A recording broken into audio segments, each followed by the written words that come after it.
Réunion à Paris de l'Internationale socialiste, 21e congrès, où pendant 3 jours, tous les socialismes du monde vont se donner la main, tout en confrontant leur gestion ou leur vision, qui ne sont pas forcément les mêmes. Entre la troisième voie de Tony Blair et la contestation du capitalisme évoquée par Lionel Jospin aujourd'hui, il y a matière à débat. D'ailleurs, Jacques Lang trouve les propositions de l'Internationale timides et manquant de souffle. Reportage Gilles Wittenberg et Jean-François Chevet. L'Internationale socialiste, c'est d'abord un forum, sans équivalent. On parle ici toutes les langues, le monde entier est là où presque 170 délégations venues de tous les continents.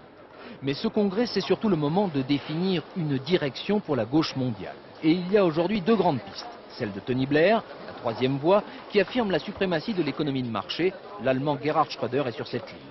L'autre version, celle de Lionel Jospin, prône le volontarisme et la suprématie du rôle de l'État. Dans la version française, le mot socialisme a encore un sens. Je crois qu'il vaut mieux le garder. Ségolène, s'il te plaît.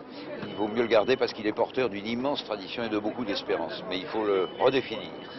Aujourd'hui, l'Internationale adopte la déclaration de Paris. Tout le monde s'est mis d'accord pour combattre, je cite, le fondamentalisme néoconservateur. C'est plutôt vague, ont dit certains, une synthèse minimum pour faire oublier les différences.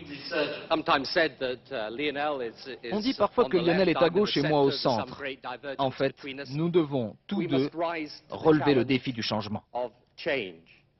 Lionel Jospin, lui, n'a mis ni son drapeau ni son vocabulaire dans la poche. Il l'a dit devant une dizaine de premiers ministres, marxisme et capitalisme restent pour lui des mots d'actualité. Nous devons, dans le même temps, redécouvrir la méthode du marxisme dans ce qu'elle a d'utile. L'analyse critique des réalités sociales et donc du capitalisme.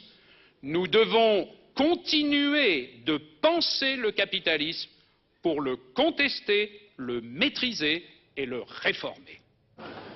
Yasser Arafat est membre de l'Internationale socialiste, tout comme l'Israélien Ehud Barak.